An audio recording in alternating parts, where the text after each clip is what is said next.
Salary for service granted for a limited period. আবার বলছি, salary for service granted for a limited period. এই কথাটি বলেছেন Andre Wink. Andre Wink যে বললেন a salary for service granted for a limited time বা limited period, এটি কিন্তু ইকতা ব্যবস্থা সম্পর্কে প্রযোজ্য। In the light of history, ইতিহাসের আলোয় ইউটিউব চ্যানেলে দ্বিতীয় সেমিস্টারে একাদশ শ্রেণীর অত্যন্ত গুরুত্বপূর্ণ ভিডিও, সেটি হচ্ছে ইকতা ব্যবস্থা কি।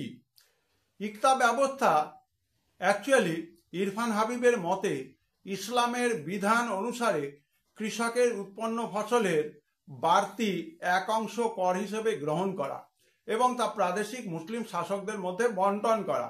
এই প্রথাকে বলা হয় ইকতা প্রথা। আক্ষরিক অর্থে ইকতা বলতে এক অংশ বা ভাগকে বোঝানো হয়। ভারতে সুলতান ইলতুৎমিশের সময় থেকে ইকতা ব্যবস্থা চালু হয়। নিজামী বলেছেন, ভারতের সামন্ততান্ত্রিক ব্যবস্থাকে ধ্বংস করার জন্য দিল্লির প্রথম দিকের তুর্কি সুলতানরা, বিশেষ করে ইলতুৎমিশ, ইকতাকে অস্ত্র হিসেবে ব্যবহার করেছিলেন।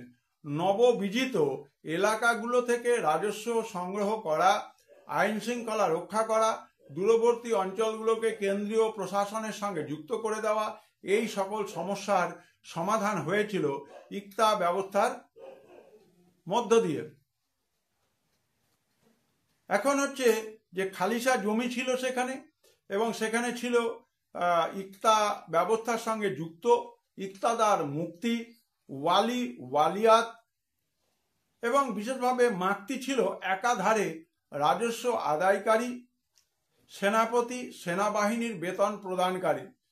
এবং বিশেষভাবে বোঝা যাচ্ছে আইন শৃঙ্খলা রক্ষা, প্রশাসনিক দায়িত্বভার, রাজস্ব সংগ্রহ এবং তাকে বন্টন করা ইত্যাদি বিষয়গুলি কিন্তু ইকতা ব্যবস্থার মধ্যে ছিল। সুতরাং অত্যন্ত সংক্ষেপে ইকতা ব্যবস্থার বিবর্তন তোমাদের জন্য তুলে ধরা হলো। সবাই যারা একাদশ শ্রেণীর দ্বিতীয় সেমিস্টারের জন্য রেডি হচ্ছ, তারা এই ভিডিওগুলোকে মনোযোগ দিয়ে শুনবে এবং তোমাদের প্রয়োজন মতো তোমাদের উত্তর তৈরি করার কাজে এই ভিডিওগুলো সাহায্য করবে। সবাই ভালো থাকবে এবং সবাই সুস্থ থাকবে।